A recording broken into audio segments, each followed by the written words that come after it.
Have you heard the term existential doom? Not a pretty one. Well, in today's video, let's explore how being a victim of emotional incest may cause this feeling of dread.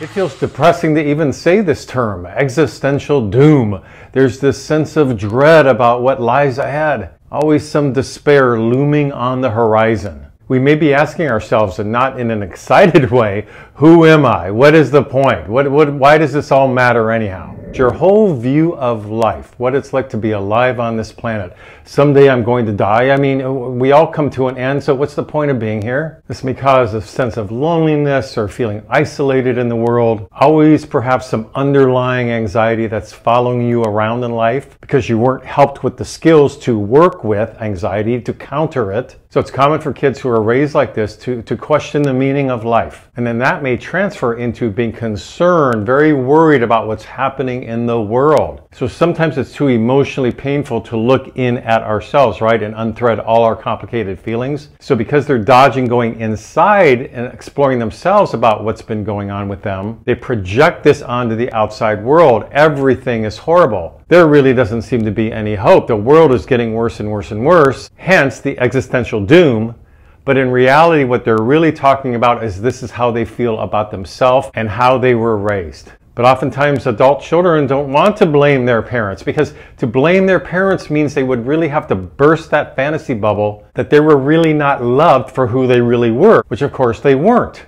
They were more of a thing or a robot that was there to please the parent emotionally. It was very conditional love, so they weren't loved for who they really were. That's tough to deal with. We usually have to do that with a therapist. And so because that's hard to grasp as we're getting older, we disassociate from it and place our inner doom and gloom on the world. It's a projection. Now I'm focusing in, of course, on victims of emotional incest, but this can happen to many victims of different forms of abuse or just something traumatic happening in one's life. It's too scary to work with whatever the trauma was about, so we begin projecting it onto the world.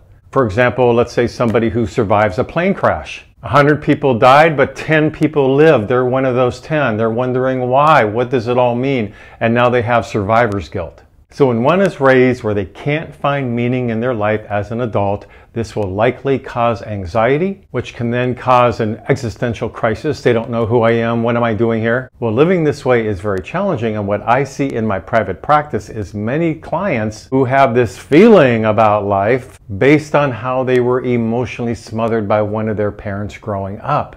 So we want to correlate this. We want to look at how 1 + 1 = 2. So existential doom can start with some sort of identity crisis. We don't know who we really are. Quite often, being a victim of emotional incest means your identity has been stripped of you. And for those of you who are maybe hearing about emotional incest for the first time, it's where a parent emotionally takes over one of their children to benefit themselves so they don't feel so alone in the world, and they turn that son or daughter into their little mini husband or mini wife, emotionally treating them like their partner, not sexually. So when a kid is raised this way, they feel very obligated to always be pleasing the parent. Their identity, in essence, is turned over to the parent. And then years go by, now they're in their late teens, off into their adult life in their 20s, let's say, and they don't know a thing about themselves. All the focus had to be on helping the parent understand themselves. Maybe they had to be the little mini therapist for their mother or father. So now, not knowing themselves, they're starting out in life, and many may experience existential doom, existential dread.